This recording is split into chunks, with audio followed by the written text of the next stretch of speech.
Hello दोस्तों, तो स्वागत है आपका हमारे ऑनलाइन स्टडी चैनल कुंवर स्टडी पॉइंट पर। तो दोस्तों, आज हम बायोलॉजी के टॉप 25 मोस्ट इम्पोर्टेंट क्वेश्चन के बारे में बात करेंगे जो आपके हर बार परीक्षाओं में रिपीट होते हैं। इसलिए हर प्रश्न को आप बारीकी से समझें और ध्यानपूर्वक पढ़ें। यह सभी प्रश्न भारत में आयोजित सभी प्रतियोगी परीक्षाओं के लिए अति महत्वपूर्ण प्रश्न हैं, इसलिए वीडियो को आप जरा भी स्किप ना करें क्योंकि वीडियो आपके लिए बहुत ही यूजफुल रहने वाला है। तो चलो वीडियो को शुरू करते हैं। आपका पहला सवाल है कि जीवाणु की खोज किसने की थी। ध्यान से पढ़े प्रश्न को कि जीवाणु की खोज किसने की थी। तो आपको याद रखना है ल्यूवेन हुक ने किसकी खोज की थी, जीवाणु की। वेरी मोस्ट इंपॉर्टेंट क्वेश्चन है, वेरी मोस्ट इंपॉर्टेंट क्वेश्चन है कि जीवाणु की खोज किसने की थी। तो आपको याद रखना है ल्यूवेन हुक ने। और आपको एक बात बता दूं कि आपने कितने प्रश्न सही किए वो मैं लास्ट में पूछूंगा। आपने 25 में से कितने प्रश्न सही किए और वो भी अपने मन से, ठीक है, वो हमें कमेंट में ज़रूर बताएं, जिससे कि आपकी प्रिपरेशन का हमको पता चलता रहे कि आपकी तैयारी कितनी है परीक्षा के लिए। ठीक है, अगला देखते हैं कि जीवाणुओं की कोशिका में नहीं होता है। जीवाणुओं की कोशिका में नहीं होता है। ध्यान से पढ़े प्रश्न को कि जीवाणु की कोशिका में नहीं होता है। क्या नहीं होता है? सूत्र कणिका किस में नहीं होता है? जीवाणुओं की कोशिका में नहीं होता है। ठीक है, क्या होता है, क्या नहीं होता है? सूत्र कणिका। अगला देखते हैं कि मानव आंत में पाए जाने वाला जीवाणु है। ध्यान से पढ़े प्रश्न को कि मानव आंत में पाए जाने वाला जीवाणु है। तो आपको याद रखना है एस्चेरिचिया कोलाई कहाँ पर पाया जाता है? मानव आंत में पाए जाने वाला जीवाणु है। कौन सा है? Escherichia coli. ठीक है, एस्चेरिचिया कोलाई कहाँ पर पाया जाता है? मानव आंत में। ठीक है, अगला देखते हैं कि निम्नलिखित में से किसे वर्गीकी का पिता कहा जाता है। वेरी मोस्ट इंपॉर्टेंट क्वेश्चन है, वेरी मोस्ट इंपॉर्टेंट क्वेश्चन है कि निम्नलिखित में से किसे वर्गीकी का पिता कहा जाता है। तो आपको याद रखना है लीनियस को वर्गीकी का पिता कहा जाता है। किसे कहा जाता है? लीनियस को क्या कहा जाता है? वर्गीकी का पिता। ठीक है, अगला देखते हैं कि चाय की पत्तियों के क्यूरिंग में किसका उपयोग होता है। ध्यान से पढ़े प्रश्न को कि चाय की पत्तियों के क्यूरिंग में किसका उपयोग होता है। तो आपको याद रखना है किसका उपयोग होता है? शैवाल का उपयोग कहाँ होता है? सॉरी, शैवाल नहीं है, शैवाल गलत है, इसमें होगा जीवाणु।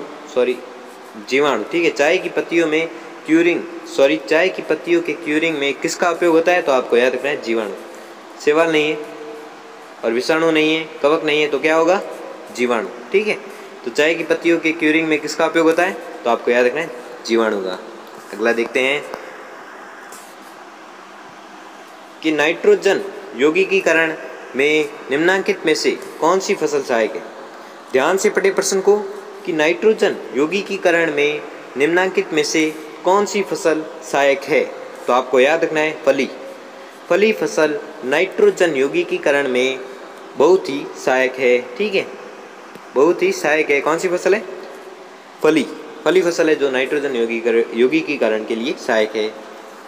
अगला देखते हैं कि बैक्टीरिया में पाए जाने वाला प्रकाश संश्लेषण आश्चर्य क्या कहलाता है। ध्यान से पढ़े प्रश्न को कि बैक्टीरिया में पाए जाने वाला प्रकाश संश्लेषण आश्चर्य क्या कहलाता है। ध्यान से पढ़े प्रश्न को एक बार और कि बैक्टीरिया में पाए जाने वाला प्रकाश संश्लेषण आश्चर्य क्या कहलाता है। तो आपका उत्तर होगा वर्णकिल्वक किसे कहते हैं? तो बैक्टीरिया में पाए जाने वाला प्रकाश संश्लेषण आश्चर्य वर्णकिल्वक कहलाता है। ठीक है, अगला देखते हैं कि वर्गीकरण का प्राकृतिक सिस्टम किस वनस्पति वैज्ञानिक ने प्रस्तुत किया था। ध्यान से पढ़े प्रश्न को कि वर्गीकरण का प्राकृतिक सिस्टम किस वनस्पति वैज्ञानिक ने प्रस्तुत किया था। तो हमें वो बताना है कि वो वैज्ञानिक किस देश का था। तो आपको याद रखना है स्वीडिश का वो वैज्ञानिक था जिसने वर्गीकरण का प्राकृतिक सिस्टम प्रस्तुत किया था। ठीक है, और वनस्पति वैज्ञानिक था वो। अगला देखते हैं कि निम्नलिखित में से कौन सा स्वपोषी है। ध्यान से पढ़े प्रश्न को कि निम्नलिखित में से कौन सा स्वपोषी है? तो आपको याद रखना है शैवाल, शैवाल है जो स्वपोषी है। ठीक है, अगला देखते हैं कि शैवाल विज्ञान किसका अध्ययन है? शैवाल विज्ञान किसका अध्ययन है? तो आपको याद ही होगा शैवाल विज्ञान तो शैवाल का ही अध्ययन है। ठीक है, इस शैवाल विज्ञान में किसका अध्ययन किया जाता है? तो शैवाल का ही अध्ययन किया जाता है। लॉजिक है सीधा। अगला देखते हैं कि चेचक के लिए टीके का विकास किसने किया था? Very very most important question है कि चेचक के लिए टीके का विकास किसने किया था? तो आपको याद रखना है एडवर्ड जेनर ने। एडवर्ड जेनर ने किसका विकास किया था, यानी कि किसकी खोज की थी? तो आपको याद रखना है चेचक के टीके की। चेचक के लिए टीके का विकास किसने किया था? एडवर्ड जेनर ने। Very very most important question है, याद रखना आप। अगला देखते हैं, दूध के दही के रूप में जमने का कारण है। दूध के दही के रूप में जमने का क्या कारण है? तो आपको याद रखना है लैक्टोबैसिलस के कारण दूध दही के रूप में जमता है। लैक्टोबैसिलस के कारण, किसके कारण? लैक्टोबैसिलस के कारण दूध दही के रूप में जमता है। अगला देखते हैं कि निम्नलिखित में से किसमें एंजाइम नहीं होते हैं? ध्यान से पढ़िए प्रश्न को कि निम्नलिखित में से किसमें एंजाइम नहीं होते हैं? तो आपको याद रखना है विषाणु में। विषाणु में होते हैं नहीं एंजाइम। क्या नहीं होते? एंजाइम। किसमें नहीं होते? विषाणुओं में। ठीक है, अगला देखते हैं एड्स का कारण है, यानी कि एड्स किसके कारण होता है या एड्स का कारण क्या है? तो आपको याद रखना है वायरस के कारण एड्स फैलता है। ठीक है, तो ये वेरी मोस्ट है क्योंकि ऐसे क्वेश्चन बहुत बार पूछे गए। ठीक है, तो आप याद रखें, साथ साथ पढ़ते जाए और ध्यान पूर्वक पढ़ते जाए। अगला देखते हैं कि निम्नलिखित में से कौन सा रोग विषाणु के कारण होता है? ध्यान से पढ़े प्रश्न को वापस से कि निम्नलिखित में से कौन सा रोग विषाणु के कारण होता है? विषाणु के कारण कौन सा रोग होता है? तो आपको याद रखना है चेचक रोग। चेचक रोग किसके कारण होता है?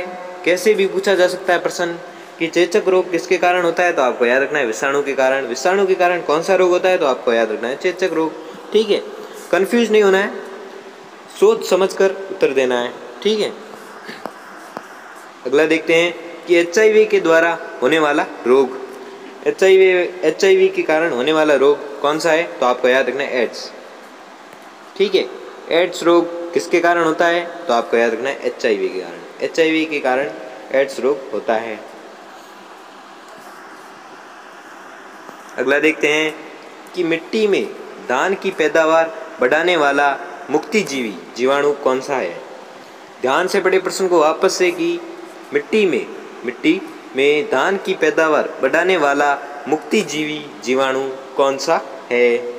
तो आपको याद रखना है एनाबीना जीवाणु, जो मिट्टी में धान की पैदावार बढ़ाने वाला मुक्तिजीवी जीवाणु है। ठीक है, कौन सा जीवाणु है? एनाबीना जीवाणु। ठीक है, अगला देखते हैं ईबोल क्या है? ईबोल क्या है? वेरी मोस्ट है, बहुत बार पूछा गया ईबोल क्या है। Very very most important question है कि ईबोल क्या है? तो आपको याद रखना है ईबोल एक है, क्या है? वायरस। ठीक है, ईबोल एक है वायरस। क्या है? वायरस। अगला देखते हैं कि जीवाणुओं में उत्पन्न होने वाली फूड एवं माउथ रोग किसके कारण उत्पन्न होती है? ध्यान से पढ़े प्रश्न को कि जीवाणुओं में या जंतुओं में होने वाली फूड एंड माउथ रोग किसके कारण उत्पन्न होती है? वापस से पढ़ो और ध्यान से पढ़े प्रश्न को। जंतुओं में होने वाली फूड एवं माउथ रोग किसके कारण होता है? तो आपको याद रखना है विषाणु के कारण। विषाणु के कारण क्या होता है? जंतुओं में फूड एवं माउथ रोग होता है किसके कारण? विषाणु के कारण। ठीक है, अगला देखते हैं कि नाइट्रोजन स्थिरीकरण में लेग हीमोग्लोबिन का क्या कार्य है? ध्यान से पढ़े प्रश्न को वापस से कि नाइट्रोजन स्थिरीकरण में लेग हीमोग्लोबिन का क्या कारण है? तो आपको क्या कार्य है? क्या कारण नहीं है, क्या कार्य है? तो आपको याद रखना है ऑक्सीजन का अवशोषण। ऑक्सीजन का अवशोषण किसका कार्य है? तो आपको याद रखना है नाइट्रोजन स्थिरीकरण में लैग हीमोग्लोबिन का कारण है। लैग हीमोग्लोबिन का क्या कारण है? तो आपको याद रखना है क्या कार्य, सॉरी कारण नहीं है, कार्य, बार बार कारण बोल रहा हूँ, कार्य है। लैग हीमोग्लोबिन का क्या कार्य है? ऑक्सीजन का अवशोषण करना। अगला देखते हैं कि निम्न में से कौन सा सहजीवी नाइट्रोजन यौगिकीकरण जीवाणु है? ध्यान से पढ़िए प्रश्न को कि निम्न में से कौन सा सहजीवी नाइट्रोजन यौगिकीकरण जीवाणु है? तो आपको याद रखना है राइजोबियम। राइजोबियम है जो सहजीवी नाइट्रोजन यौगिकीकरण जीवाणु है। सहजीवी नाइट्रोजन यौगिकीकरण जीवाणु कौन सा है? तो आपको याद रखना है राइजोबियम। राइजोबियम जीवाणु, ठीक है। अगला देखते हैं कि निम्न में से कौन जैव उर्वरक के रूप में उपयोग होता है? ध्यान से पढ़े प्रश्न को वापस से कि निम्न में से कौन जैव उर्वरक के रूप में उपयोग होता है? कौन जैव उर्वरक के रूप में उपयोग में होता है? तो आपका उत्तर होगा राइजोबियम भी जैव उर्वरक के रूप में उपयोग होता है, ठीक है। नील हरित भी और एलोजा भी। इस प्रकार आपका आंसर हो जाएगा उपयोग सभी, ठीक है। उपयोग सभी जैव उर्वरक के रूप में उपयोग होते हैं, ठीक है। अगला देखते हैं कि एगार एगार किससे तैयार होता है? एगार एगार किससे तैयार होता है? तो आपको याद रखना है शैवाल से। शैवाल के कारण एगार एगार तैयार होता है, ठीक है, या शैवाल से एगार एगार तैयार होता है। वेरी मोस्ट है, बहुत बार पूछा गया है कि एगार एगार किससे तैयार होता है? तो आपको याद रखना है शैवाल से। अगला देखते हैं कि पेनिसिलिन की खोज किसने की थी? वेरी मोस्ट इंपॉर्टेंट क्वेश्चन है, very very most important question है कि पेनिसिलिन की खोज या पेनिसिलिन की खोज किसने की थी? तो आपको याद रखना है किसने की थी? Alexander Fleming. अलेक्जेंडर फ्लेमिंग ने किसकी खोज की थी? तो आपको याद रखना है पेनिसिलिन। पेनिसिलिन की खोज किसने की थी? अलेक्जेंडर फ्लेमिंग ने, ठीक है। अगला देखते हैं कि निम्नलिखित में से कौन प्रदूषण संकेतक पौधा है? ध्यान से पढ़िए प्रश्न को कि निम्नलिखित में से कौन प्रदूषण संकेतक पौधा है, यानी कि जिससे प्रदूषण होता है? तो आपको याद रखना है लाइकेन। लाइकेन है जो प्रदूषण संकेतक पौधा है, ठीक है। तो आपने 25 में से कितने प्रश्न सही किए वो हमें कमेंट में ज़रूर बताएं। और अगर हमारा वीडियो आपके लिए अच्छा हो तो वीडियो को लाइक कर लीजिए और चैनल को सब्सक्राइब कर लीजिए और बेल आइकन को प्रेस कर लीजिए, जिससे कि हमारी वीडियो की नोटिफिकेशन आपको मिलती रहेगी। तो धन्यवाद।